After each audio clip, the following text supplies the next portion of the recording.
2025 ഫെബ്രുവരി മാസം 4-ാം തീയതി രാജ്യസഭയിൽ സഖാവ് വി ശിവദാസൻ്റെ, എൻ്റെ പാർട്ടിയിലെ ഡോക്ടർ വി ശിവദാസൻ്റെ ചോദ്യത്തിന് മറുപടിയായിട്ട് ആരോഗ്യ കുടുംബക്ഷേമ മന്ത്രി നൽകിയ മറുപടിയാണല്ലോ. രാജ്യസഭയിലെ ക്വസ്റ്റ്യൻ നമ്പർ 276 ആയിരിക്കും അജിംസ് പറഞ്ഞതായ ഈ ചോദ്യത്തിൻ്റെ മറുപടി അല്ലേ അജിംസെ?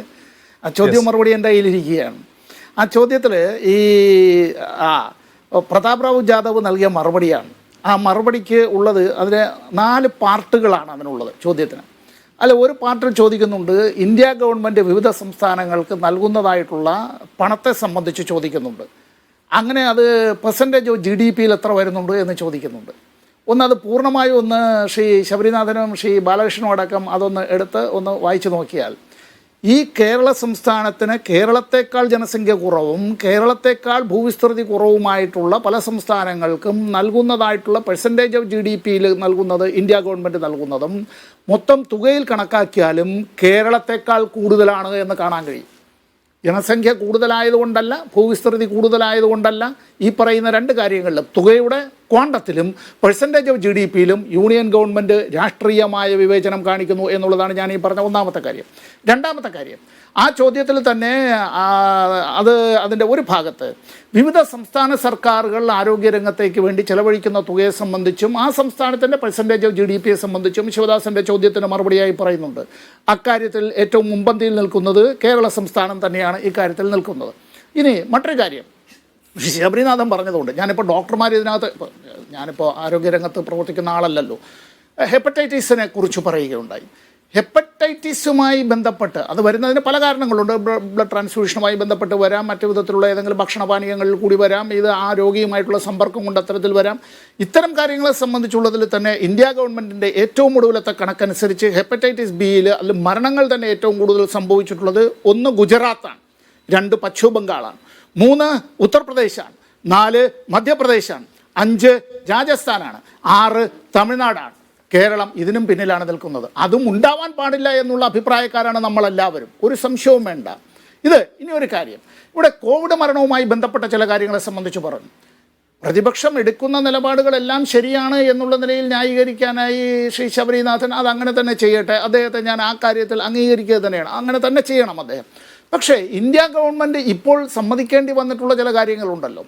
കോവിഡ് കാലത്ത് കോവിഡ് മരണങ്ങൾ മറച്ചുവെച്ച സംസ്ഥാനങ്ങൾ എന്നുള്ളത് ഉത്തരേന്ത്യൻ സംസ്ഥാനങ്ങൾ, നിരവധി സംസ്ഥാനങ്ങൾ.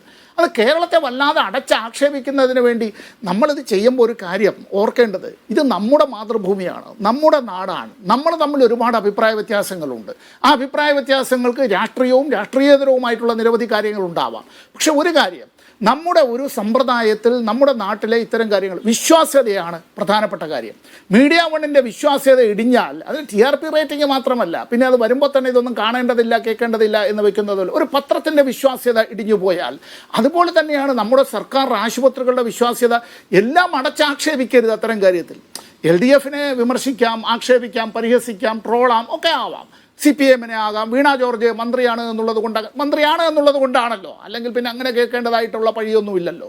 കേരളത്തിൻ്റെ തന്നെ ബഹുമാനപ്പെട്ട ഗവർണർ ശ്രീ സിക്കന്ദർ ഭക്ത് തിരുവനന്തപുരത്തെ ഒറ്റ കാര്യം കൂടി ചോദിക്കാനുള്ളത്, അതായത് ഈ ഡോക്ടർമാരുടെ ക്ഷാമവും, ഒരു വശത്ത് കെട്ടിടം പണിയാൻ സർക്കാർ കിഫ്ബി വഴി ഫണ്ട് ചെലവഴിക്കുന്നു, അതേസമയം ഈ പറയുന്ന ഓപ്പറേഷൻ എക്സ്പെൻഡിച്ചർ വേണ്ട വിധത്തിൽ നടപ്പാക്കാൻ പറ്റാത്തതിന്റെ കാരണം ഫണ്ടിന്റെ ക്ഷാമമാണ് എന്ന് സർക്കാർ സമ്മതിക്കുകയാണോ? സമ്പത്ത് അങ്ങനെയാണോ പറയുന്നത്?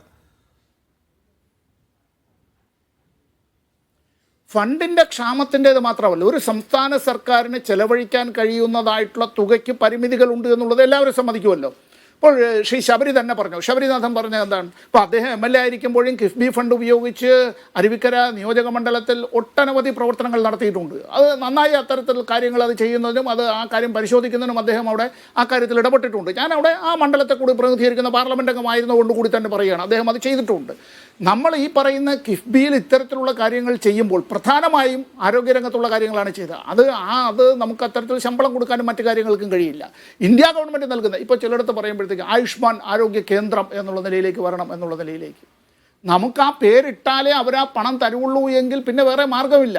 കേരളത്തിൻ്റെതായിട്ടുള്ള പണം നമ്മുടേതായിട്ടുള്ള ഇത്ര ശതമാനം നമ്മുടേതായിട്ടുള്ള ആഭ്യന്തര ഉൽപ്പാദനത്തിൻ്റെ അല്ലെങ്കിൽ ആഭ്യന്തര വരുമാനത്തിൻ്റെ നമ്മൾ ഒരു നല്ല പങ്ക് നമ്മൾ ആരോഗ്യ ചികിത്സാ രംഗത്ത് നമ്മൾ അത് ചെലവഴിക്കുന്നുണ്ട്. അതുകൊണ്ടാണല്ലോ കേന്ദ്രത്തിന്റെ വിവേചനം റിയൽ ആണ്, അത് ശരിയാണ്. പക്ഷേ ഡോക്ടർമാരില്ലാത്തതിന് കാരണം അത് മാത്രമാണെന്ന് ഒരു ചോദ്യം കൂടി ഏറ്റവും കൂടുതൽ ശതമാനം സ്വാഭാവികമായ പ്രസവങ്ങൾ നടക്കുന്നതായിട്ടുള്ള സംസ്ഥാനം